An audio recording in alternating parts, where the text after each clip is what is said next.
नमस्कार दोस्तों, मैं हूं सनी बाथम और जुनून एजुकेशन पॉइंट में आपका स्वागत करता हूं। तो आज हमारा जो क्लास 7th है उसकी आखिरी यूनिट है, 9th नंबर की यूनिट है। इसको आज हम कंप्लीट करेंगे तो आपका क्लास 6 और 7 ये पूरा कंप्लीट हो जाएगा। ठीक है, जैसा कि आपके सामने दिख रहा है रेगिस्तान में जीवन। तो रेगिस्तान में जीवन को इंडिकेट किया गया है। आपको पता है विश्व का सबसे बड़ा रेगिस्तान जो है वो सहारा रेगिस्तान है। ठीक है, विश्व का सबसे बड़ा रेगिस्तान कौन सा है? सहारा रेगिस्तान है। और इस सहारा रेगिस्तान के बारे में अगर हम बात करें तो ये सहारा रेगिस्तान कहाँ पर है? अफ्रीका के अंदर है। कहाँ पर है? अफ्रीका महाद्वीप में। तो अफ्रीका महाद्वीप के अंदर अगर देखा जाए तो अल्जीरिया है, माली है, मिस्र है, ठीक है, और जो आपका नाइजर वाला क्षेत्र है, तो एक कहीं ना कहीं लीविया वाला क्षेत्र है, लीविया। ठीक है, तो इसमें हम अफ्रीका महाद्वीप के बारे में पढ़ेंगे, बहुत अच्छे से पढ़ने वाले हो। और कौन कौन से देश हैं जहां पर ये मरुस्थल फैला हुआ है, खासतौर से अफ्रीका महाद्वीप के अंदर। वैसे जानकारी के लिए बता दूं कि सबसे ज़्यादा जनसंख्या वाला जो महाद्वीप है, सबसे ज़्यादा देश वाला महाद्वीप, सबसे ज़्यादा देश वाला जो महाद्वीप है वो अफ्रीका महाद्वीप है। अफ्रीका महाद्वीप में लगभग 55, ठीक है, लगभग 55 कंट्री हैं, 55 देश हैं। यानी सबसे ज्यादा देशों वाला महाद्वीप कौन सा है? अफ्रीका महाद्वीप है। आज उसके बारे में डिस्कस करेंगे। चूंकि रेगिस्तान में जीवन की बात लिखी हुई है तो रेगिस्तान की बात चल रही है, तो रेगिस्तान में हमें कहाँ पहुंचना पड़ेगा? सबसे बड़े रेगिस्तान में पहुंचना पड़ेगा। ठीक है, वो बात अलग है कि एशिया के अंदर गोबी मरुस्थल है। एशिया में कौन सा है? गोबी। एशिया का सबसे बड़ा मरुस्थल गोबी मरुस्थल है, जो मंगोलिया वाले क्षेत्र में अपन पढ़ेंगे उसको। लेकिन यहाँ पर रेगिस्तान में हम अफ्रीका महाद्वीप के बारे में पढ़ने वाले हैं। उसके बारे में कौन कौन से देश में ये फैला हुआ है वो पढ़ेंगे, अच्छे से पढ़ेंगे। दूसरा, इससे पहले जैसे आपने वन वाला टॉपिक पढ़ा था, तो वन में भी हम गए तो अमेजन के जंगल पूरी दुनिया के अंदर सबसे नंबर 1 पर है, इसलिए हमने वहाँ से दक्षिण अमेरिका का मैप उठाया।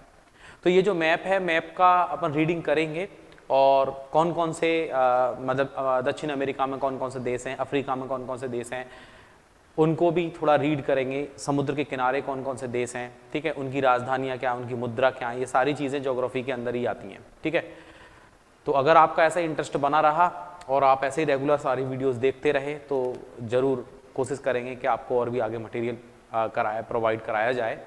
ठीक है, तो इसमें कहीं ना कहीं देखा जाए तो स्टार्ट करते हैं आज की यूनिट। जैसा कि लिखा हुआ है रेगिस्तान में जीवन। ठीक है, चलिए सबसे पहले तो अपन इसकी डिटेल पढ़ लेते हैं कि डिटेल में क्या दिया हुआ है। जैसा कि आपके सामने लिखा हुआ है,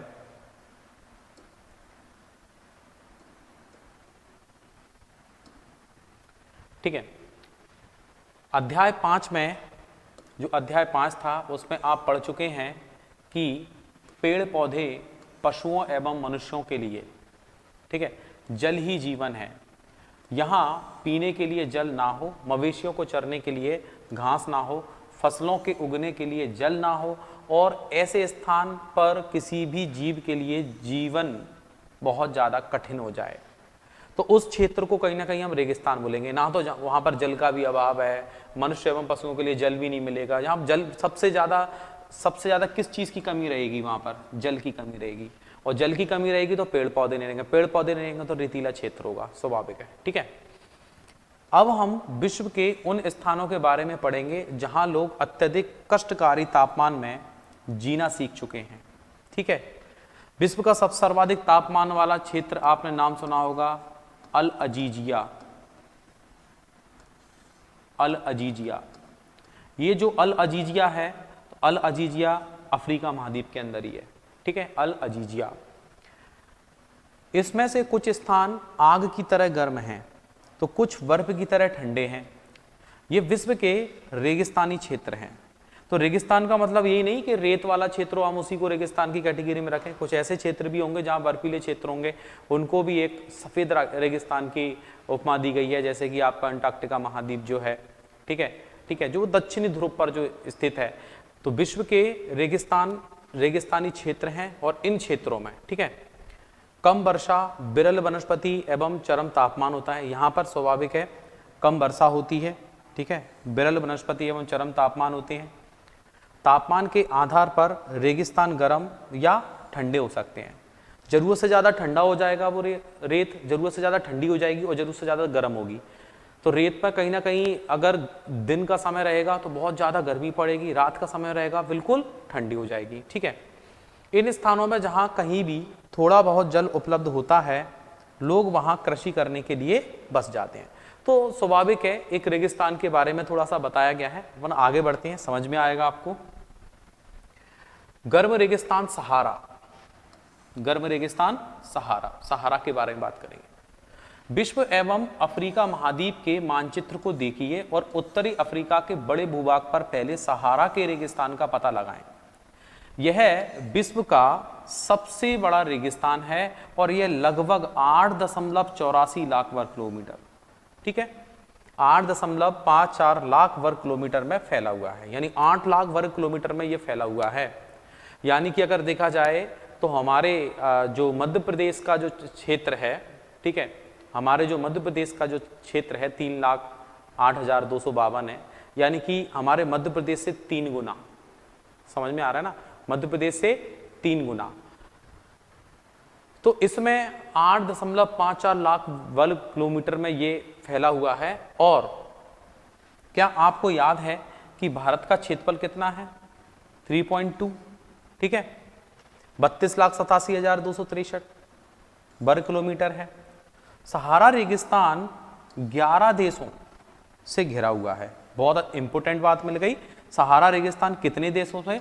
11 देशों से, ठीक है। अब वो बेटा 11 देश अपन को पढ़ना है, ठीक है।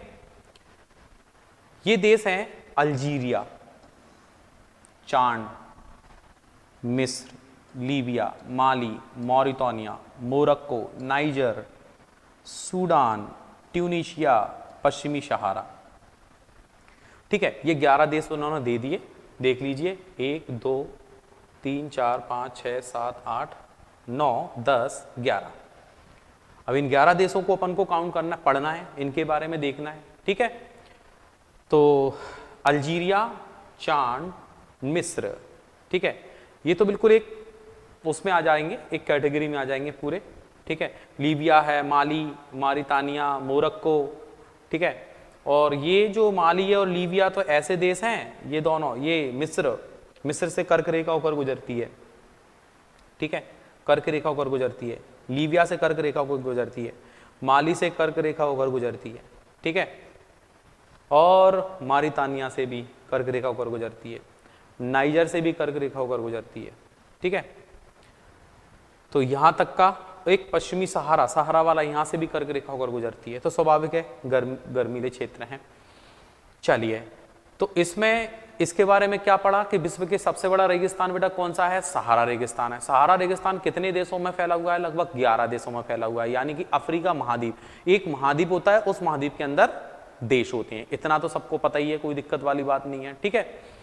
तो इन देशों को भी अपन पढ़ेंगे। तो हमें जानकारी मिली, अगर बोला जाए कि सहारा रेगिस्तान जो है वो कितने वर्ग किलोमीटर में फैला हुआ है, तो 8.54 वर्ग किलोमीटर में फैला हुआ है, 8.54 वर्ग किलोमीटर में फैला हुआ है, ठीक है।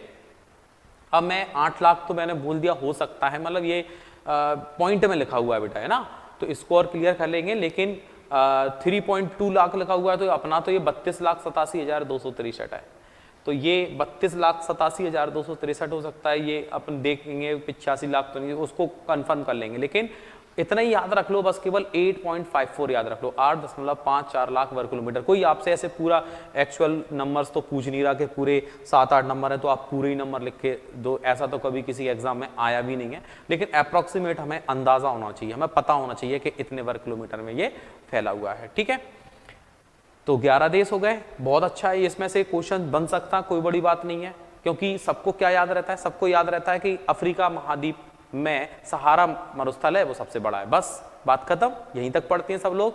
लेकिन हमें क्या पढ़ना है इसमें? हमें ये पढ़ना है कि इसका एरिया कितना है, कितने वर्ग किलोमीटर फैला हुआ है। दूसरा हमें ये भी पढ़ना है कि कितने देशों को कवर करता है, 11 देशों को कवर करता है। और तीसरा ये भी पढ़ना है कि बेटा वो कौन कौन से देश हैं, वो कौन कौन से देश हैं। दूसरा, ये मरुस्थल जो है अफ्रीका के कौन से भाग में, पूरब में है, पश्चिम में, उत्तर में है, दक्षिण में? तो अफ्रीका महाद्वीप के उत्तर में है, अफ्रीका महाद्वीप के उत्तरी क्षेत्र में है, ठीक है। चलिए आगे बढ़ते हैं। अब आगे क्या लिखा हुआ है? रेगिस्तान के बारे में सोचते समय आपके मस्तिष्क में तुरंत ही रेत का दृश्य उभरता है, बिल्कुल उभरता है, परंतु सहारा मरुस्थल बालू की विशाल परतों से ढका हुआ ही नहीं है, वरन वहां वजरी के यानी जो रेत है, रेत के मैदान और नग्न चट्टानी सतह वाले उत्थित पठार भी हैं। यानी कुछ ऐसे भी पठार हैं, जैसा कि आपको इमेज में दिख रहा है, कुछ ऐसे पठार भी वहां पर हैं जैसे मिट्टी के ढेर लगा दिए हों। और ये चट्टानी सतहों में कुछ स्थानों पर 2500 मीटर से भी अधिक ऊंची, इनकी जो ऊंचाई है ना 2500 मीटर से भी बहुत ऊंची है। ठीक है, तो कहीं ना कहीं देखा जाए तो ये बड़े बड़े पठार हैं, और ये कहीं ना कहीं मिट्टी के पठार भी बोल सकते हैं अपन इसमें, कि वजरी के मैदान और नग्न चट्टानी सतह वाले उत्थित पठार भी हैं यहाँ पर। और ये चट्टानी सतह कुछ स्थानों पर 2500 मीटर, यानी कि इतने चट्टानी वाले पठार, और इन पर कोई भी किसी भी प्रकार का पेड़ पौधा नहीं है, चूंकि अपन को दिख रहा है। क्यों? क्योंकि यहाँ पर बारिश की कमी होती है। ठीक है, तो ये तो खैर एक मामूली इमेज है, और अगर देखा जाए तो अब आपको क्लियर भी दिख रहा होगा। तो इस तरीके से ये चट्टान है, और ये लगभग 2500 मीटर तक भी ऊंचाई इनकी हो सकती है। ठीक है, हाँ, क्या आप जानते हैं भैया, इसमें एक नॉलेज वाली बात मिलेगी अपन को। क्या आप जानते हैं? क्या जानते हैं? बोले आपको जानकर यह आश्चर्य होगा कि आज का सहारा रेगिस्तान एक समय में पूर्णतः हरा भरा मैदान था। ठीक है, एक समय में हरा भरा मैदान हुआ करता था। सहारा की गुफाओं से प्राप्त चित्रों से ज्ञात होता है कि यहाँ नदियाँ तथा मगर पाए जाते थे। हाथी, शेर, जिराफ, शुतुरमुर्ग, भेड़, पशु तथा बकरियां सामान्य जानवर भी थे। परंतु यहाँ के जलवायु परिवर्तन ने इसे बहुत गर्म एवं शुष्क प्रदेश में बदल दिया। तो यहाँ पर कहीं ना कहीं रेगिस्तान बनने का जो कारण बताया गया है वो क्या है? वो जलवायु परिवर्तन है। तो जलवायु परिवर्तन की वजह से ऐसा हुआ। ठीक है, यहाँ पर जलवायु परिवर्तन हुआ जिसकी वजह से इस प्रकार का मरुस्थल का निर्माण हुआ। ठीक है, फिर क्या लिखा हुआ है रेगिस्तान के बारे में कि यह एक शुष्क प्रदेश है जिसकी विशेषताएं अत्यधिक उच्च अथवा निम्न तापमान एवं विरल वनस्पति है। ठीक है, जिसकी विशेषता अत्यधिक उच्च तथा निम्न तापमान, या तो जरूरत से ज्यादा होगा या जरूरत से बिल्कुल कम होगा। और विरल वनस्पति का मतलब यह है कि यहाँ पर देखने को वनस्पति भी नहीं मिलेगी। ठीक है, कैक्टस वगैरह मिलता है रेगिस्तान में, तो खैर वो होता ही है, लेकिन फिर भी कहीं ना कहीं इसके बारे में भी हमें जानकारी है। सहारा के अल अजीजिया, अभी मैंने आपको ये पहले ही से नाम बता दिया। अभी अल अजीजिया क्षेत्र में, सहारा के अल अजीजिया क्षेत्र में जो त्रिपोली लीबिया के दक्षिणी भाग में स्थित है, यहाँ का सबसे अधिक तापमान 1922 में नोट किया गया था 57.7 डिग्री, यानी लगभग 58 डिग्री सेल्सियस। अब आप अनुमान लगा लो कि कितना भयंकर तापमान होगा। ठीक है, इसलिए बोलते थे कि विश्व का सबसे गर्म स्थल कौन सा? अल अजीजिया को माना गया, क्योंकि अल अजीजिया में कितना 57.7 डिग्री, यानी कि लगभग 58 डिग्री सेल्सियस के लगभग यहाँ पर यहाँ का तापमान दर्ज किया गया। कब? 1922 में, जब हिंदुस्तान में मोहनजोदड़ो की खोज हुई थी। ठीक है, तो कहने का मतलब यह है कि 58 डिग्री सेल्सियस के लगभग, यानी ये सबसे ज्यादा तापमान। इसमें त्रिपोली और आपका लीबिया। ठीक है, हालांकि लीबिया की अब कैपिटल हो गई है, लीबिया की कैपिटल ही हून या ट्रिपोली जो है लीबिया की कैपिटल है, और करेंसी दीनार है। अभी अब आगे पढ़ लोगे तो समझ में आएगा। ठीक, चलिए आगे बढ़ते हैं। अब इस तरीके से आपको मैप दिया है, लेकिन मुझे पता है आपको मैप अभी क्लियर नहीं दिख रहा होगा, लेकिन फिर भी मैं इसको जूम कर देता हूं कि कुछ नाम आपको दिखें। और आगे भी मैंने कहीं ना कहीं मैप एक और दिया है जो आपको और क्लियर दिखाई देगा। ठीक है, क्योंकि उम्मीद है अभी इतना तो क्लियर दिख ही रहा होगा आपको। ठीक है, फिर भी मैं थोड़ा सा इंडिकेट करता हूं कि और क्लियर हो जाए। जैसे कि यहाँ पर ये जो है, ये पूरे रेगिस्तान का मरुस्थल का एक बॉर्डर है। ध्यान रखना, ये देशों का बॉर्डर नहीं है, ये कौन सा? मरुस्थल का बॉर्डर है, यानी ये अफ्रीका महाद्वीप में। और फिर इधर भी देखो, यहां से ये ऊपरी हिस्सा जो है ये मिल गया पूरा। ठीक है, तो ये मैंने आपको इंडिकेट कर दिया बेटा, ये है मरुस्थल पूरा। ठीक है, अब इस मरुस्थल में क्या होगा, अभी कुछ जहां तक है तो मैं मैप के अंदर ये जो देश है पूरी तरीके से मैं बताऊंगा अभी आपको कौन कौन से। जैसे 11 देशों से संबंधित है, तो अपन 11 देशों को भी पढ़ना है अपन को भैया, कौन कौन से 11 देश हैं। ठीक है, जैसे कि आपके शुरुआत में अगर देखा जाए पश्चिमी सहारा तो अपन को दिख ही रहा है, ठीक है। एक ट्यूनीशिया, देखो अल्जीरिया है, लीबिया है, मिस्र है उत्तरी भाग में, ठीक है। पूरा सहारा मरुस्थली है, इस तरीके से मतलब उत्तरी हिस्से को कवर कर रहा है। लेकिन इसमें अभी अगर देखा जाए थोड़ा सा और समझ लो, ये पूरा अफ्रीका महाद्वीप का बॉर्डर है, ये वाला ब्लू वाली लाइन दिख रही है थोड़ा, तो ये अफ्रीका महाद्वीप का बॉर्डर है। लेकिन इसमें अभी आपको कुछ देशों का बॉर्डर नहीं दिख रहा होगा, लेकिन मैं आगे आपको मैप में और क्लियर करूंगा, ठीक है। आगे भी मैंने मैप दिया हुआ है, लेकिन बेसिक अपन को ये याद रखना है कि ये वाला जो पोर्शन है उत्तरी भाग, ये पूरा मरुस्थलीय क्षेत्र है और सहारा मरुस्थल है, ठीक है। इसी में अगर देखा जाए तो आपका जो भी आपने नाम पढ़ा जैसे मारितानिया है, तो मारितानिया का ऐसा नहीं है कि मारितानिया में पूरे में ही रेगिस्तान है, कि माली में पूरा रेगिस्तान है, नहीं।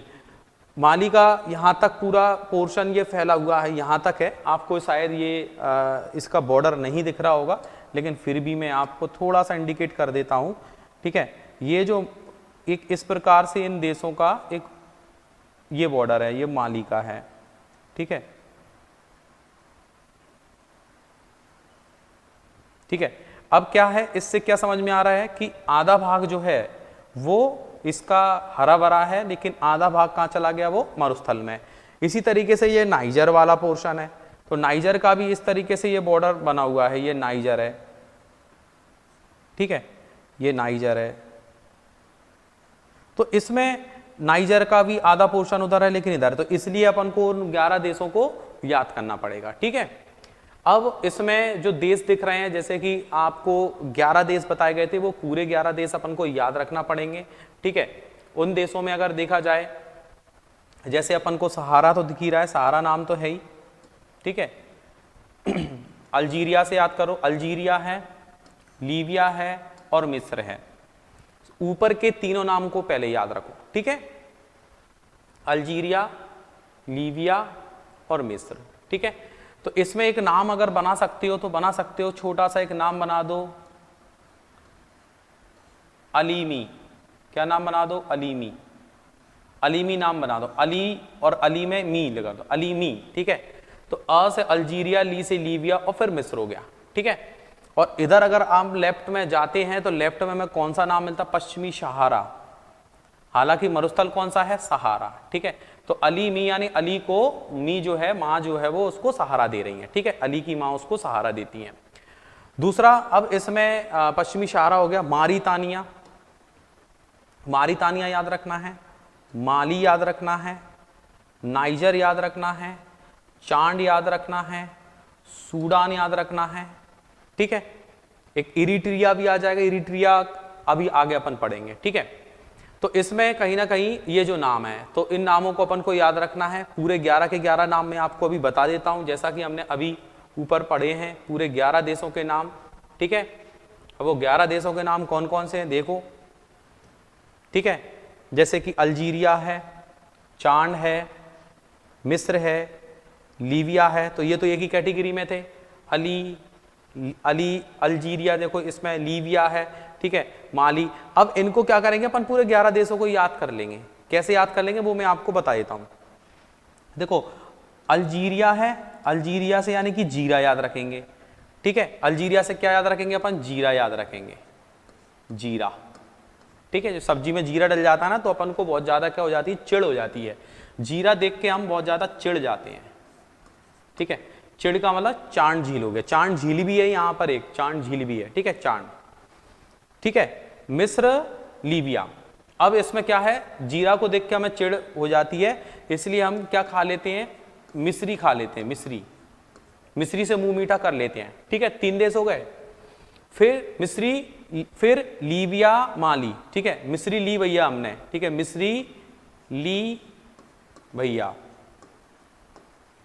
सब्जी में जीरा देख के हमें चिढ़ हो गया, और चिढ़ हो गया तो हमने मिस्री लीबिया, तो 4 देश हो गए। अल्जीरिया, ठीक है, चांद है, ध्यान रखना, चिढ़ है, चांद से याद रखेंगे, मिस्री याद रखना है, और मिस्र यानी कि मिस्र याद रखना है, लीबिया याद रखना है, तो मिस्री ली भैया, ठीक है।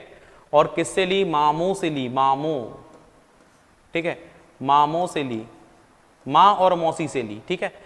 तो अब माँ और मौसी को भी दे दी, माँ से बन गया माली, और फिर हो गया जी आपका मौरितानिया, क्या हो गया, मॉरितानिया। मॉरितानिया में माँ भी आ सकता है, मॉरितानिया लिखा हुआ है हालांकि, ठीक है।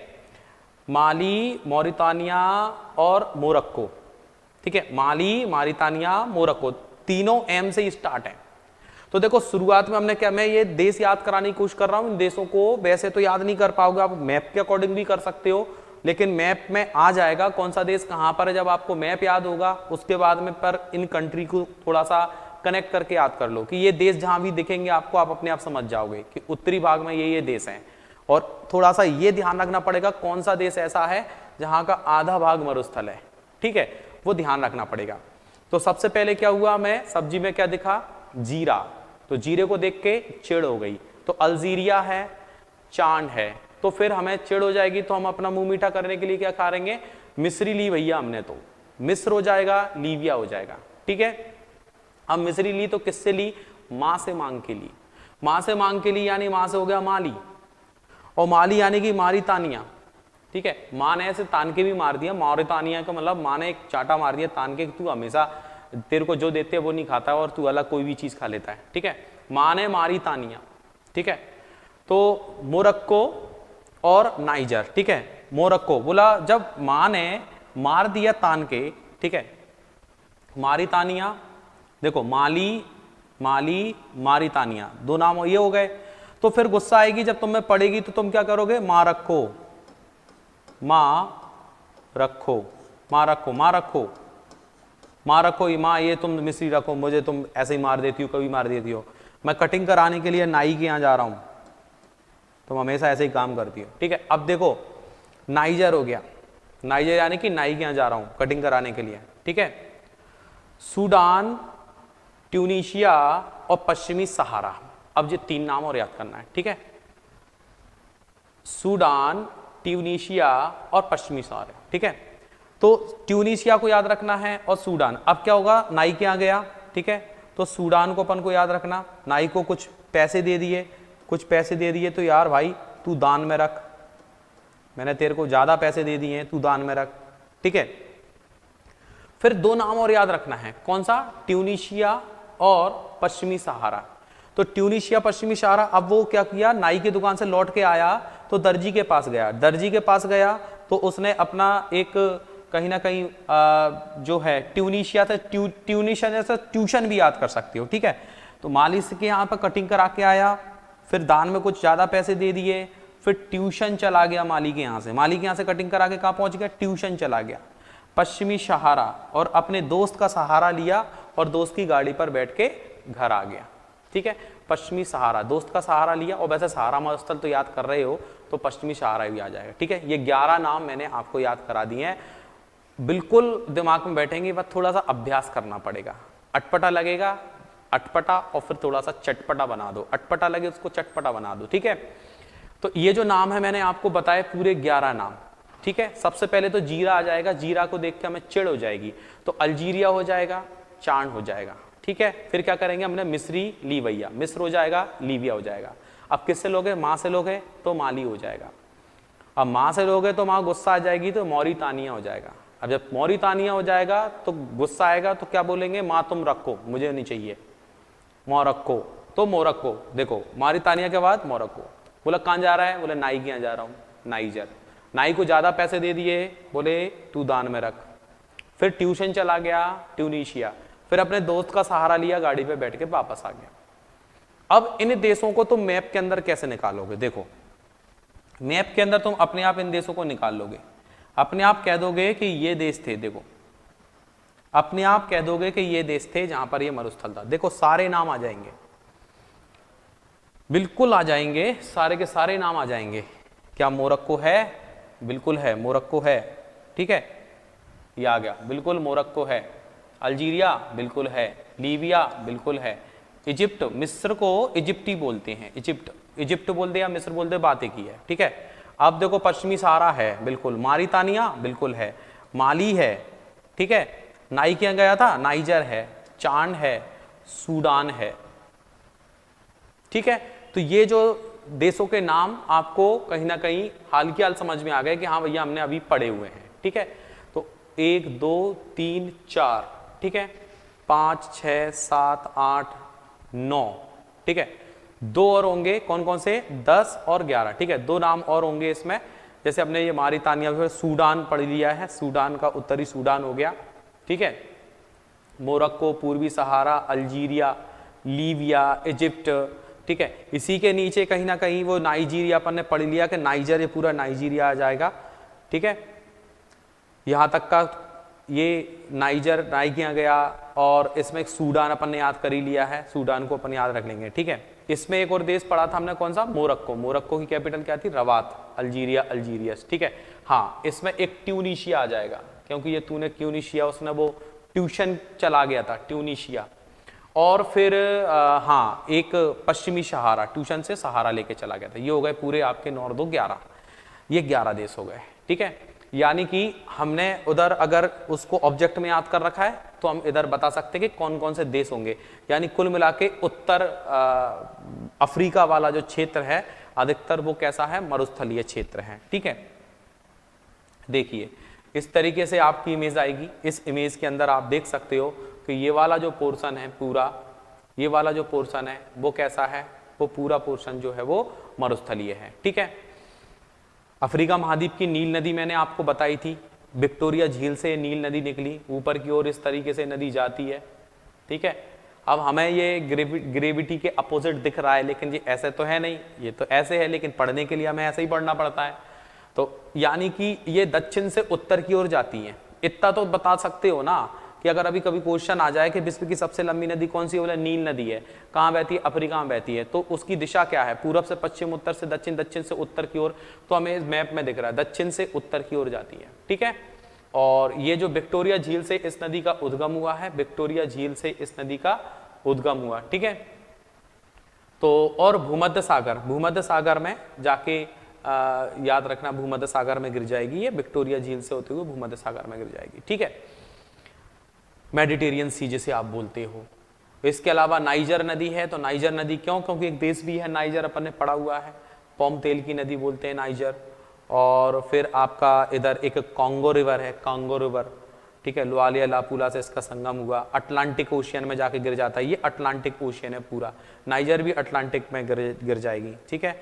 इधर एक जाम्बेजी नदी है, जाम्बेजी नदी, ठीक है, जाम्बेजी भी जो है राइट साइड में, जाम्बेजी नदी जो है इस महाद्वीप, मतलब जो अफ्रीका महाद्वीप की एक जाम्बेजी नदी है, ठीक है। तो इस तरीके से कहीं ना कहीं आप इन नामों को समझ गए होंगे, इस मैप को देख के समझ गए होंगे कि हाँ भैया उत्तरी क्षेत्र है। दूसरा, आपके पास मैप है, और आपके पास जो मैप है खासतौर से पीडीएफ में, तो उस मैप के अंदर अगर आप देखेंगे तो आपको अपने आप ये चीज़ समझ में आएगी भैया मैप के अंदर, ठीक है। क्योंकि आपको सामने जो कैमरे में इतना ज़्यादा आपको वो नहीं आ रहा, लेकिन आप जब उसमें देखेंगे, आपके पीडीएफ में देखेंगे, बुक में देखेंगे, तो आपको क्लियर सारे कंट्री दिखेंगी। पूरे 11 के 11 नाम मैंने आपको बता दी। ये रही कर्क रेखा, मैं बोला था कर्क रेखा यहाँ से ऊपर गुजर रही है, ये कर्क रेखा, ठीक है। तो कर्क रेखा वाले देश भी मैं आपको याद करा दूंगा, कोई दिक्कत नहीं है, ठीक है। चलिए आगे बढ़ते हैं। आपने ये समझ लिया, मैप को भी मैंने आपको बता दिया। नेक्स्ट देखते हैं, अब आगे क्या लिखा हुआ है इसमें, जलवायु के बारे में, ठीक है। जलवायु के बारे में पढ़ लेते हैं थोड़ा सा। सहारा रेगिस्तान की जलवायु, सहारा रेगिस्तान की जलवायु अत्यधिक गर्म एवं शुष्क है, और यहाँ की वर्षा ऋतु अल्पकाल के लिए होती है, ठीक है। यहाँ आकाश बादल रहित एवं निर्मल होता है, और यहाँ नमी संचय होने की अपेक्षा तेजी से बाष्पित होती है, ठीक है, तेजी से बाष्पित होती है। दिन अविश्वसनीय रूप से गर्म होते हैं, और दिन के समय तापमान 50 डिग्री सेल्सियस पर चला जाता है। उधर 57 पॉइंट कुछ आपने पढ़ा था, यानी लगभग 58 डिग्री सेल्सियस जो अल अजीजिया में पढ़ा था, ठीक है। इसके अलावा जिससे रेत एवं नग्न चट्टानें अत्यधिक गर्म हो जाती हैं, ठीक है, और इसके ताप का विकिरण जो रेडिएशन होता है होने से चारों तरफ सब कुछ गर्म हो जाता है। रातें अत्यधिक ठंडी होती हैं तथा तापमान गिरकर हिमांक बिंदु लगभग 0 डिग्री सेल्सियस तक पहुंच जाता है, ठीक है। अब इसमें जो कहीं ना कहीं वनस्पति एवं प्राणी जात जो अभी आगे भी अपन पढ़ेंगे कि सहारा रेगिस्तान की वनस्पतियों में कैक्टस, खजूर के पेड़, एकेसिया पाए जाते हैं, और यहाँ कुछ स्थानों पर मरुद्यान यानी खजूर के पेड़ों से घिरे हरिद्वीप भी पाए जाते हैं। कहने का मतलब ये है कि जो सहारा रेगिस्तान के वन, कैक्टस तो है ही, खजूर के पेड़ तो आप समझ सकते हैं ज़्यादातर, ठीक है। तो खजूर के एकेसिया, एरिका एकेसिया है, एकेसिया मतलब ऐसे वृक्ष, वो वहाँ के झाड़ी वगैरह वृक्ष वगैरह जो भी, तो खजूर तो बिल्कुल यहाँ पर मिल जाता है। तो कैक्टस जो होता है, नागफनी जिसे अपन बोलते हैं, तो वो ज़्यादातर मरुस्थल वाले क्षेत्र में होता है, ठीक है। चलिए नेक्स्ट देखते हैं। यहाँ पर ऊंट है, लकड़बग्गा है, सियार है, लोमड़ी है, बिच्छू, सांप वगैरह, छिपकली यहाँ के प्रमुख जीव जंतु हैं। यहाँ पर ये जीव जंतु भी पाए जाते हैं, ठीक है। और ये चीज़ आपने कहीं ना कहीं देखी होगी डिस्कवरी पर, ठीक है। डिस्कवरी पर एक सहारा मरुस्थल भी देखा होगा। इस तरीके खजूर के पेड़ हैं, झाड़ियाँ, ये कहीं कहीं पर कैक्टस वगैरह ये होते हैं, ठीक है। चलिए और आगे बढ़ते हैं। फिर इसमें आगे लिखा हुआ है कि वहाँ के जो लोग हैं, ठीक है, वो कैसे किस तरीके से अपना जीवन यापन करते हैं, उसके बारे में देखते हैं। देखिए जैसा कि लिखा हुआ है, सहारा रेगिस्तान की कष्टकारी जलवायु में विभिन्न समुदाय के लोग निवास करते हैं, ठीक है, जो भिन्न भिन्न क्रियाकलापों में भाग लेते हैं। इनमें बेदुइन और तुआरेग, ठीक है, भी शामिल हैं। चलवासी जनजाति वाले ये लोग बकरी, भेड़, ऊंट एवं घोड़े जैसे पशुधन को पालते हैं और इन पशुओं से इन लोगों को दूध भी मिलता है, ठीक है, यानी कि कहीं ना कहीं भेड़ बकरियों से। तो इसमें बेदुइन एवं तुआरेग क्या लिखा हुआ है, इसमें सहारा रेगिस्तान की कष्टकारी जलवायु में विभिन्न समुदाय के लोग निवास करते हैं और भिन्न भिन्न क्रियाकलापों में भाग लेते हैं। इनमें बेदुइन और तुआरेग भी शामिल हैं। चलवासी जनजाति वाले ये लोग, ठीक है, बेदुइन और चलवासी यानी कि ये एक प्रकार के मतलब समुदाय हैं, ठीक है।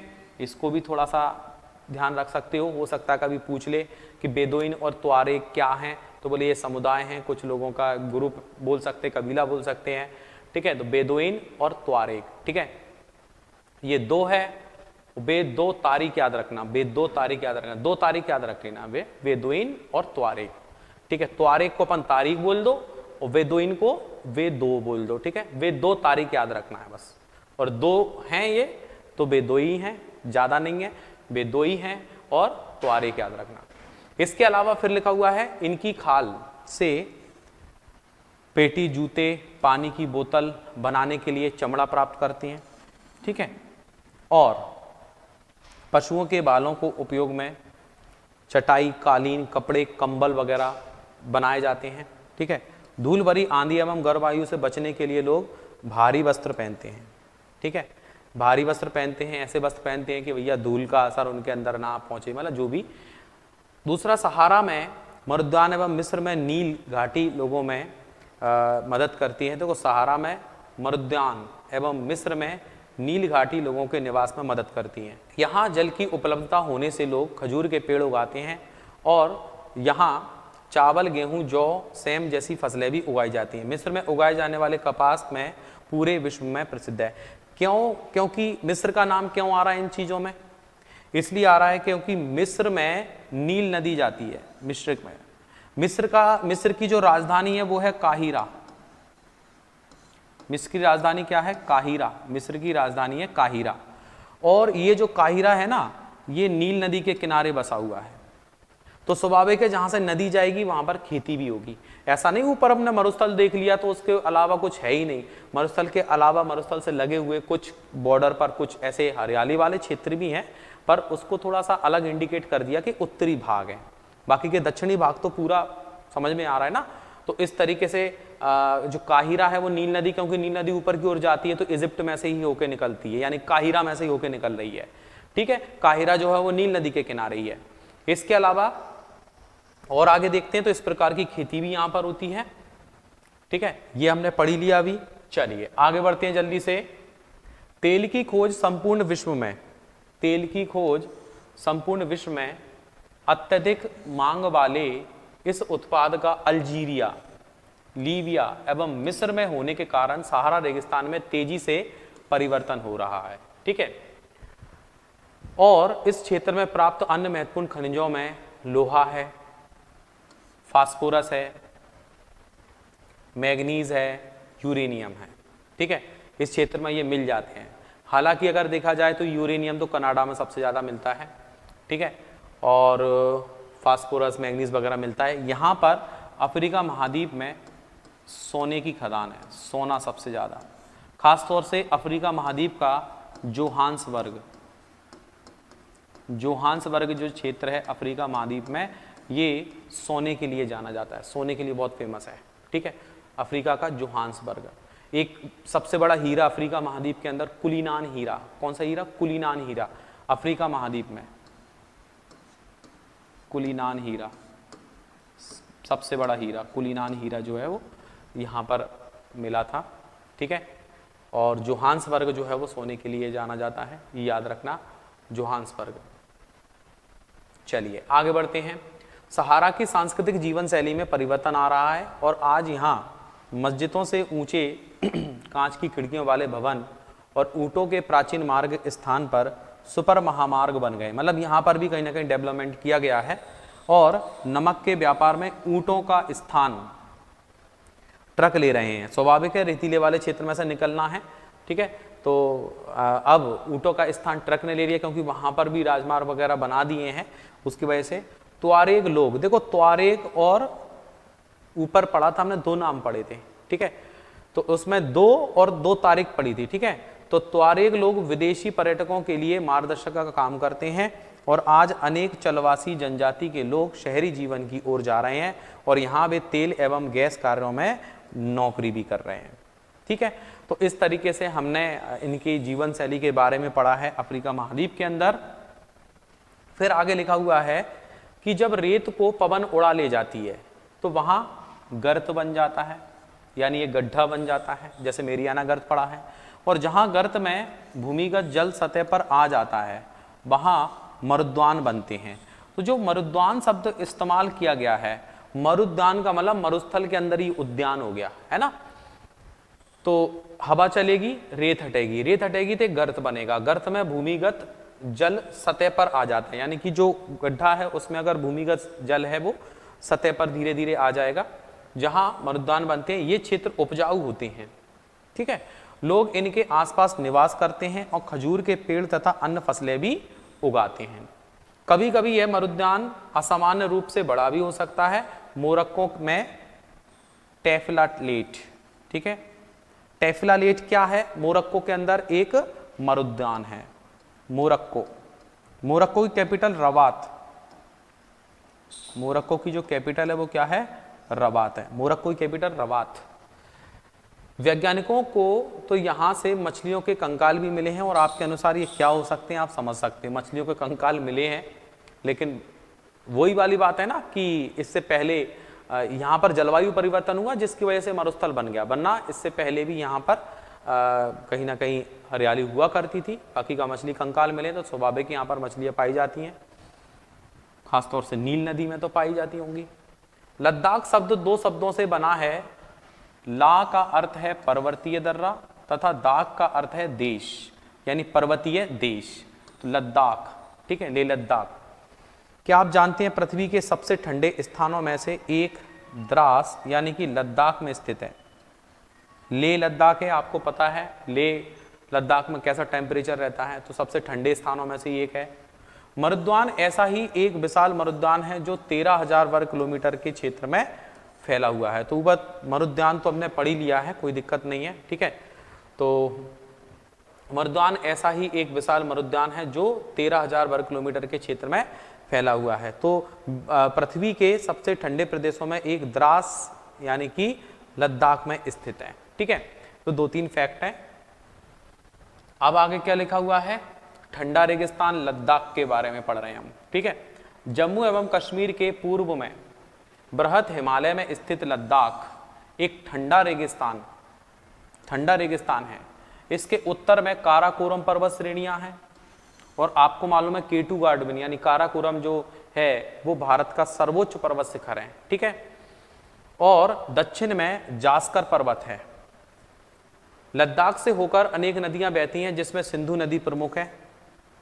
नदियां गहरी घाटियां तथा महाखड्डिया गार्ज का निर्माण करती हैं लद्दाख में अनेक हिमानियाँ जैसे कि ग्रेंगी हिमानियाँ हैं। और हिमानियाँ क्या होती है, जब बर्फ पिघल जाता है तो वो हिमानी का रूप ले लेते हैं। ठीक है, लद्दाख की ऊंचाई कारगिल में लगभग 3000 मीटर से लेकर 3000 मीटर से लेकर काराकोरम में 8000 मीटर तक है। वैसे भी 8848 आपके माउंट एवरेस्ट की ऊंचाई है, ठीक, से भी अधिक पाई जाती है। अधिक ऊंचाई के कारण यहाँ की जलवायु अत्यधिक शीतल एवं शुष्क होती है और यह ऊंचाई पर वायु परत पतली होती है, जिससे सूर्य की गर्मी की अत्यधिक तीव्रता महसूस होती है। ठीक है, फिर आगे लिखा हुआ है ग्रीष्म ऋतु में दिन का तापमान 0 डिग्री सेल्सियस से कुछ ही अधिक होता है एवं रात में तापमान 0 से -30 डिग्री सेल्सियस से भी नीचे चला जाता है। शीत ऋतु में यह बर्फीला ठंडा हो जाता है और तापमान लगभग हर समय -40 डिग्री सेल्सियस से भी नीचे रहता है। चूंकि यह हिमालय के वृष्टि छाया क्षेत्र में है, अतः यहाँ वर्षा बहुत ही कम होती है। तो लद्दाख वाला क्षेत्र के बारे में हमें पता चला कि भाई लगभग 30 डिग्री सेल्सियस -30 डिग्री सेल्सियस से भी नीचे चला जाता है रात का तापमान। ठीक है, और 0 डिग्री सेल्सियस यानी ग्रीष्म ऋतु में भी यहाँ पर जो तापमान होता है वो 0 डिग्री सेल्सियस, क्योंकि यहाँ पर जो बर्फ है स्वाभाविक है, आप समझ सकते हो बर्फ जमी रहती है, गर्मियों में बर्फ जमी रहती है, पर इतनी ज़्यादा सूर्य की रोशनी उस पर तेज पड़ती है नहीं, तो ग्लेशियर जो है वो बने रहते हैं, पर ग्लेशियर धीरे धीरे पिघलते हैं उत्तरी ध्रुव वाले क्षेत्र में, तो वो वहाँ से अपन को कहीं ना कहीं एक वाटर लेवल बढ़ जाता है उससे। ठीक है, तो इसमें ये जो आपने पढ़ा है कि इसमें जो नदियाँ हैं, घाटियाँ, महागढ़, गार्ज का निर्वाच करते लद्दाख में अनेक हिमानियाँ हैं, जैसे ग्रेंगी हिमानी। हिमानी का अर्थ समझ गए होंगे, बर्फ जब पिघलता है तो वो लिक्विड फॉर्म में आ गया। ठीक है, सॉलिड से लिक्विड फॉर्म में आ गया तो वो नदी के रूप में बहता हुआ जो जल जाएगा। ठीक है, उसको ग्रेंगी हिमानी के रूप में बोल सकते हैं। लद्दाख की ऊंचाई कारगिल में लगभग 3000 मीटर से लेकर काराकोरम में 8000 मीटर तक की ऊंचाई पाई जाती है। ठीक है, अब इस तरीके से ये पूरे आपका लद्दाख का इमेज है। अब हालांकि ये पूरा वाला जो पोर्शन है आपको पता ही है, अब तो मैप ही चेंज हो गया हमारा, इस तरीके से ये पूरा मैप हो गया है।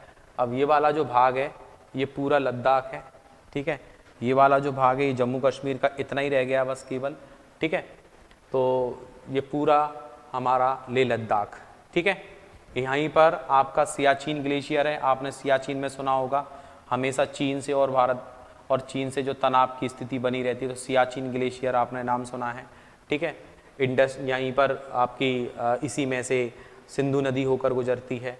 कारगिल है, अब लेह लद्दाख। ठीक है, लेह और कारगिल जो है इसकी कैपिटल हो गई। ठीक है, लद्दाख और जो कारगिल। ठीक है, इसके अलावा अगर देखा जाए लेह और कारगिल जो है लद्दाख की कैपिटल है दोनों। दूसरा इसी में अगर देखा जाए तो ऊपरी भाग में इस वाले पोर्शन में काराकोरम जो है केटू गार्डविन है। केटू गार्डविन की जो पोजीशन है वो हमारे भारत के सबसे ऊंचा पर्वत शिखर है। वैसे विश्व का सबसे ऊंचा पर्वत शिखर माउंट एवरेस्ट है। ठीक है, चलिए और आगे बढ़ते हैं जल्दी से। यहाँ पर मुश्किल से 10 सेंटीमीटर प्रति वर्ष वर्षा होती है और यह क्षेत्र बर्फीली हवाओं एवं तेज जलाने वाले सूर्य ताप का भी अनुभव करता है। यह जानकर आपको आश्चर्य होगा कि यदि आप सूर्य की धूप में इस तरह बैठे हैं कि आपके पैर छाया में हों, ठीक है, आपके पैर छाया में हो, तो आप एक साथ एक समय पर ही ऊष्माघात एवं तुषार अपघात से ग्रसित हो सकते हैं। यानी कि वही डिहाइड्रेशन के शिकार हो गए। एक तरीके से छाया में बैठे हुए हैं तो ज़रूरत से ज़्यादा ठंडा है और गर्म है, तो आधा हिस्सा ज़रूरत से ज़्यादा गर्म होगा, आधा ठंडा होगा, तो स्वाभाविक है वो हमारे लिए कहीं ना कहीं बॉडी के टेम्परेचर को सेट नहीं कर पाएगा और हमें कहीं ना कोई उसका एक साइड इफेक्ट पड़ेगा। ठीक है, तो इस तरीके से इसको बताया गया। दूसरा, वनस्पति जात और प्राणी जगत के बारे में हम ऊपर पढ़ रहे थे, अभी इसके बारे में पढ़ लेते हैं। यहाँ उच्च शुष्कता के कारण वनस्पति विरल है। यहाँ जानवरों के चढ़ने के लिए कहीं कहीं पर घास और छोटी झाड़ियाँ भी हैं और घाटी में शरपत या बिलो एवं पॉपुलर के उपवन देखे जा सकते हैं। ग्रीष्म ऋतु में सेब, खुबानी, ठीक है, अखरोट जैसे पेड़ पल्लवित होते हैं और लद्दाख में पक्षियों की विभिन्न प्रजातियां नज़र आती हैं। इनमें रॉबिन है, रेड स्टार्ड है, तिब्बती स्नोकॉक है, रेवेन है, ये पक्षियों की प्रजाति हैं। ठीक है, और यहाँ पर पाए जाने वाले सामान्य पक्षी हैं जिसमें से कुछ प्रवासी पक्षी भी हैं। लद्दाख के पशुओं में जंगली बकरी, जंगली भेड़, याक वगैरह और सबसे ज़्यादा इम्पोर्टेंट तो याक है जो इस क्षेत्र में, पहाड़ी क्षेत्र में पाया जाता है। और इन पशुओं को दूध, मांस व खाल प्राप्त करने के लिए पाला जाता है। और याक के दूध का उपयोग, ठीक है, याक के दूध का उपयोग जो है पनीर एवं मक्खन बनाने के लिए किया जाता है।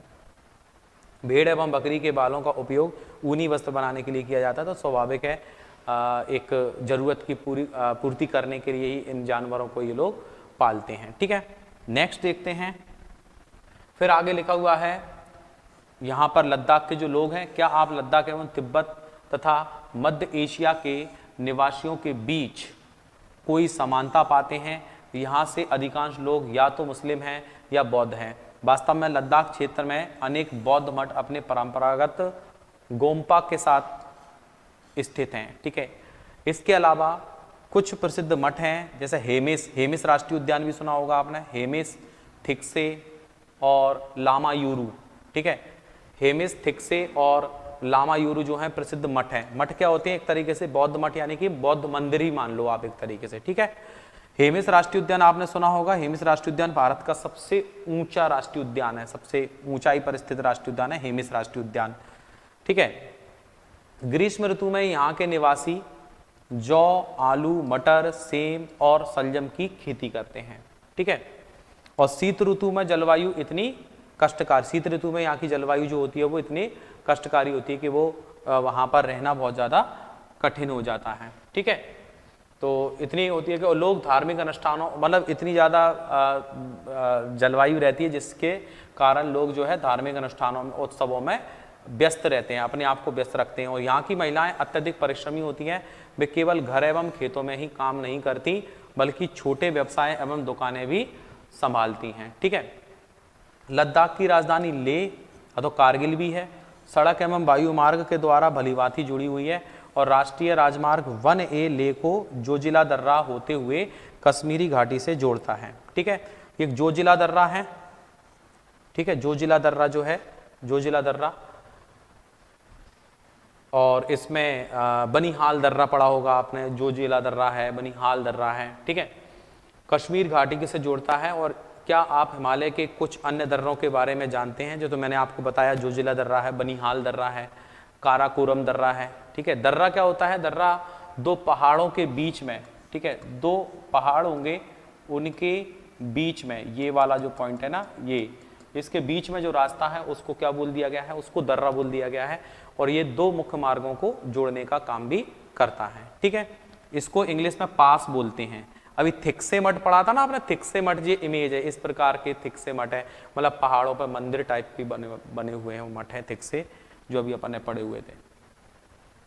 चीरू या तिब्बत, चीरू क्या है? चीरू या तिब्बती एंटीलोप एक विलुप्त प्राय जीव है और इसका शिकार शाहतूश नामक इसके ऊन के लिए होता है, जो वजन में हल्का और अत्यधिक गर्म होता है। तो चीरू जो है एक प्रकार का, चीरू या तिब्बती एंटीलोप एक प्रकार का जीव है। तो इसके कहीं ना कहीं इससे ऊन प्राप्त होती है और ऊन हल्की भी होती है और बहुत ज़्यादा गर्म होती है। तो अपने वस्त्र बनाने में इनका उपयोग ये करते हैं। तो चीरू शब्द को याद रखना, एंटीलोप शब्द को याद रखना। लद्दाख को खापा चान भी कहते हैं, जिसका अर्थ होता है हिमभूमि। ठीक है, एक नया शब्द मिला, किसको बोलेंगे? लद्दाख को। बोले खापा चान किसे कहते हैं? तो जो खापा चान जो है वो किसको बोलेंगे? खापा चान बोलेंगे लद्दाख के लिए। ठीक है, खापा चान लद्दाख के लिए बोलेंगे। तो लद्दाख को खापा चान भी कहते हैं, जिसका अर्थ होता है हिमभूमि। ठीक है, हिमभूमि। खापा चान का अर्थ क्या होता है? हिमभूमि होता है। ठीक है, इसके बाद में क्रिकेट का सबसे अच्छा बल्ला शरपथ या विलो पेड़ की लकड़ी से बनाया जाता है, जो यहीं पर पाया जाता है। ठीक है, कौन सी लकड़ी होती है? विलो या शरपथ, शरपथ या विलो पेड़ की लकड़ी से बनाया जाता है बल्ला। ठीक है, नॉलेज वाली बात है।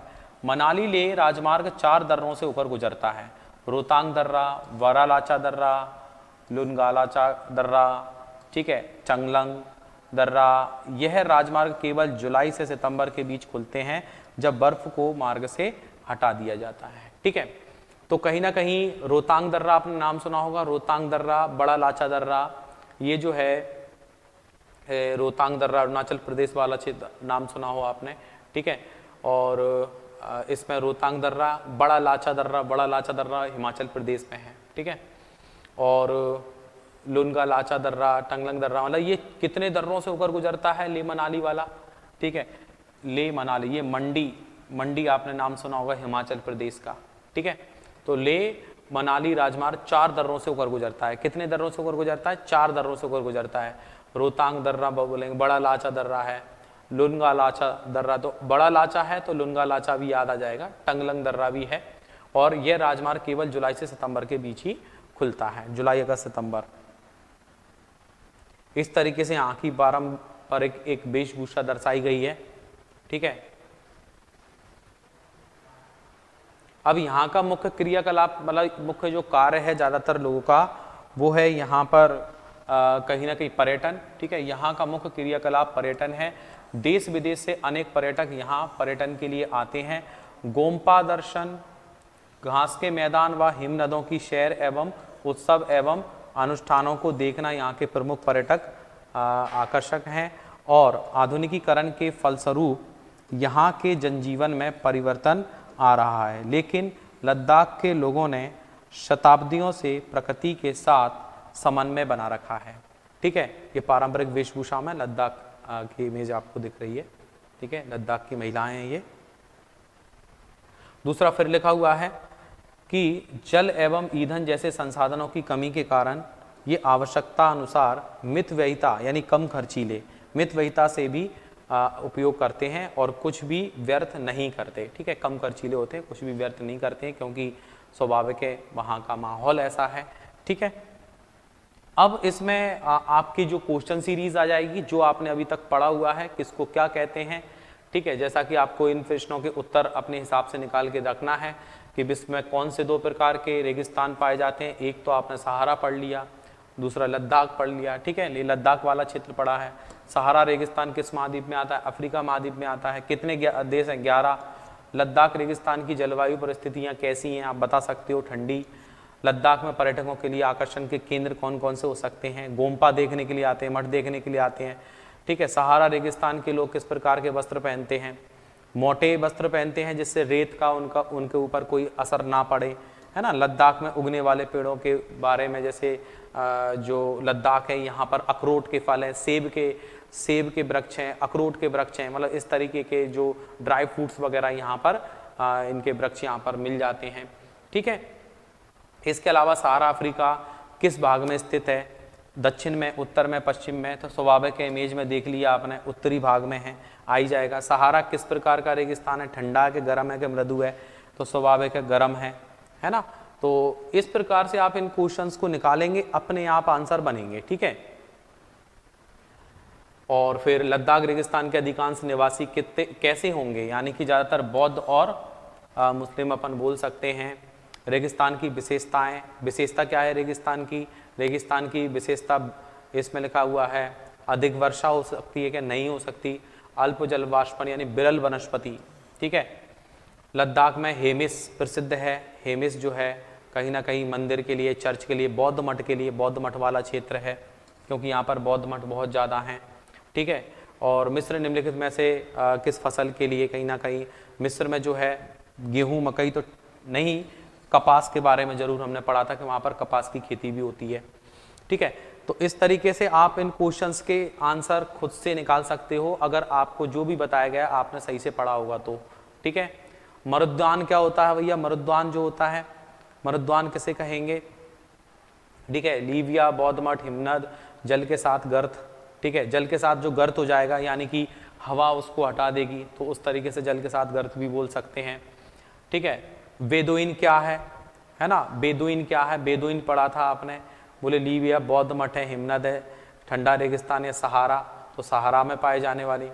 और तेल का ग्रेंगी क्या है? ग्रेंगी के बारे में बोले यहाँ पर जो ग्रेंगी भी पाई जाती है, जो कहीं ना कहीं लामायरू। तो इस तरीके से ये जो जोड़ियाँ हैं इनको आपने ऊपर पढ़ा हुआ है, तो स्वाभाविक है वहाँ से आप क्वेश्चन निकाल सकते हो, ठीक है। इसमें थोड़ा सा मैंने कुछ 11 देश आपको याद कराए थे, उसको थोड़ा सा रिकॉल करा देता हूँ लास्ट में, ठीक है, जिससे आपको ये याद हो जाए अच्छे से, आप भी याद रखो कि हाँ हमें वो 11 देश हमारे दिमाग के अंदर हैं, क्योंकि यहाँ पर पूछा जा सकता है, लॉजिकल क्वेश्चन आ सकता है कि कौन सा देश है जहाँ पर सहारा रेगिस्तान नहीं है बिल्कुल भी, या उससे बहुत दूर है। तो इस तरीके से उसकी पोजीशन पूछी जा सकती है, और इनमें से 3 नाम इनमें से और एक नाम अलग उसी से लगा हुआ दिया जा सकता है। ठीक है ना। तो हमने कैसे याद करा था, हमने याद करा था कि भैया जीरा दिखा तो हमें बहुत ज़्यादा चिढ़ हो गई, तो अल्जीरिया है तो चांद है। ठीक है। उसके बाद हमने मिस्री लीविया, मिस्र हो गया यानी इजिप्ट, यानी कि लीविया यानी कि लीविया हो गया। ठीक है। उसके बाद में माँ से लिया तो माली हो गया। ठीक है। और मॉरितानिया, माँ ने मारा, तान के मारा, खींच के मारा। ठीक है। मॉरितानिया नहीं, 5 नाम हो गए। मॉरितानिया के बाद में फिर हमें गुस्सा आ गई, हमने मिस्री माँ को दे दी, माँ रखो तो मेरे को नहीं खाना है। ठीक है। उसके बाद में हम नाई की दुकान पर चले गए, नाई की दुकान पर चले गए, पैसे उसको ज़्यादा दे दिए, बोले तू दान में रख, कोई दिक्कत नहीं है। फिर उसके बाद में ट्यूशन चले गए, तो ट्यूनीशिया भी हो गया। ठीक है। उसके बाद में पश्चिमी सहारा है ही। तो इसमें ये जो नाम है माली, मारितानिया, हाँ मोरक्को, नाइजर, ये लगभग 11 देश ऐसे होंगे जहाँ पर ये पूरा मरुस्थल फैला हुआ है। ठीक है। कुछ देश ऐसे हैं जिनका उत्तरी भाग जो है वो मरुस्थल में है, लेकिन दक्षिणी भाग जो है वो हरा भरा है। तो इस तरीके से आप मैप में देख के इसको भी समझ सकते हैं। ठीक है। तो अभी मैंने जितना भी बताया, उम्मीद है आपको सब कुछ समझ में आया होगा, अच्छे से समझ में आया होगा, और कहीं ना कहीं अफ्रीका महाद्वीप के बारे में काफ़ी कुछ पढ़ने को मिला। दूसरा, आप इसको मैप के अकॉर्डिंग आप इन कंट्रीज को भी पढ़ें, देखें, समझें, तो और अच्छा लगेगा। ठीक है। तो आज का यहीं पर सेशन फिनिश करते हैं। इस प्रकार आपका क्लास 6 और 7 कंप्लीट हो गया। ठीक है। अब बात आती है आप लोगों के एक आउटपुट की, कि आप कितने लोग आप में से ये चाहते हैं कि ये जो क्लास है एनसीईआरटी की, इसको रेगुलर रखा जाए। ठीक है। तो उसके लिए क्या होगा, उसके लिए आप लोगों का एक फीडबैक मेरे को चाहिए। ठीक है। अब वो फीडबैक कैसे देंगे, वैसे तो कुछ स्टूडेंट इतना कह चुके हैं, लेकिन फिर भी कुछ स्टूडेंट जरूर मैसेज डाल देते हैं, चलो ठीक है कि एक कमेंट में कर दिया, कुछ भी कमेंट में बता दिया उन्होंने अपनी तरफ से, या लाइक कर दिया, जो भी है। लेकिन अब मुझे आप लोगों का फीडबैक चाहिए। और फीडबैक कैसे मिलेगा, मेरे जो आपने देखा होगा, जो इससे पहले वाली जो वीडियोस हैं, या नीचे डिस्क्रिप्शन में आप जाएंगे तो डिस्क्रिप्शन में मेरा नंबर दिया गया है, उस नंबर पर आप व्हाट्सअप करके अपना नाम लिखेंगे, अपना नाम भेजेंगे और अपना एक जानकारी देंगे कि सर एनसीईआरटी को कंटिन्यू कीजिए। तो मैं देखूंगा मेरे पास कितने लोगों का मत आ रहा है, कितने लोगों का फीडबैक आ रहा है। व्हाट्सअप कर सकते हैं आप, व्हाट्सअप ज़्यादातर आप मोबाइल चला रहे हैं, यूट्यूब पर देख रहे हैं, तो व्हाट्सअप तो चलाते ही होंगे। तो एक पर्सनल मेरे नंबर पर आप व्हाट्सअप कर देंगे, बस केवल इतनी जानकारी, और कुछ ज़्यादा नहीं, बस केवल इतना देना कि सर एनसीईआरटी को आप कंटिन्यू रखिए, बस इतना। आपका नाम लिखेंगे और आप इतना मैसेज कर देंगे बस। उससे क्या होगा, आपका एक फीडबैक मिलेगा, मेरे को पता चलेगा कि कितने लोग चाहते हैं कि इसको कंटिन्यू रखा जाए, तो उसको कंटिन्यू रखेंगे, या जो भी जैसा भी होगा। ठीक है। तो अब इंतज़ार करिए, मैं 1-2 दिन का आपको समय दे रहा हूँ, कल का और परसों का, यानी कि 2 दिन। अब मैं आपको संडे को, हाँ कल आपको वीडियो मिल जाएगी, कल तो अपलोड कर ही दूंगा मैं जो भी है, लेकिन जो आपका संडे वाला जो है वो ऑफ रखेंगे, संडे को कोई वीडियो नहीं मिलेगी। और अगर आपका संडे तक मेरे को पूरा फीडबैक मिल जाए तो मंडे को फिर मैं आपका 8th क्लास का, 9th का, 10th का जो भी है कंटिन्यू रखूँगा। पर जो भी स्टूडेंट है मेरे को ज़रा इन्फॉर्म ज़रूर करें। ठीक है। इन्फॉर्म ज़रूर करें, और आप अगर व्हाट्सअप नंबर पर भी इन्फॉर्म नहीं कर पा रहे हो तो कमेंट ज़रूर कर दें वीडियो के नीचे कि हम एग्री हैं सर, इसको कंटिन्यू करिए। तो मेरे को थोड़ा सा एक आपके बारे में नॉलेज मिलनी चाहिए। ठीक है। ये ना हो मैं इतनी मेहनत से एक एक चीज़ ईमानदारी से करा रहा हूँ, और इतना समय मैं फॉर्मेलिटी पूरी नहीं कर रहा कि 5-10 मिनट की वीडियो बना दी और बस हो गया काम। मैं पूरी यूनिट कंप्लीट करा रहा हूँ, और ऐसा ही कंप्लीट करा सकता हूँ पूरा। लेकिन जब मेरे को लगेगा ही नहीं कि भाई ज़्यादातर स्टूडेंट नहीं देख रहे हैं और ज़्यादातर स्टूडेंट नहीं चाहते, तो स्वाभाविक है फिर मेरे को ज़्यादा मेहनत करने की ज़रूरत भी नहीं है, मैं क्यों मेहनत करूँगा फिर, है ना। फिर मैं अपना पर्सनली जो ऐप पर या जो क्लास में मेरे को जो देना होगा मैं उसी में दूंगा। ठीक है। तो मेरे को अपना फीडबैक ज़रूर देंगे, और मुझे आपके फीडबैक का इंतजार रहेगा, खासतौर से संडे तक। और संडे के बाद में फिर मंडे को ही मैं डिसीजन लूँगा कि आपको कंटिन्यू वीडियो प्रोवाइड कराऊँ या नहीं। ठीक है। तो सफिशिएंट है, आपने देख लिया होगा दोनों क्लासेस का, आपने जो भी स्टूडेंट्स ने, और इसमें पूरी प्लेलिस्ट डली हुई है, उस प्लेलिस्ट में आप देख लो, अगर कोई वीडियो रह गई हो तो उसको कंप्लीट कर सकते हो। ठीक है। तो इतनी वीडियो मैंने आपको कंप्लीट करा दी है, बाकी का आगे देखते हैं जैसा भी होगा। ठीक है भाई, मिलते हैं बेटा नेक्स्ट वीडियो में। बहुत बहुत धन्यवाद, शुक्रिया, जय हिंद।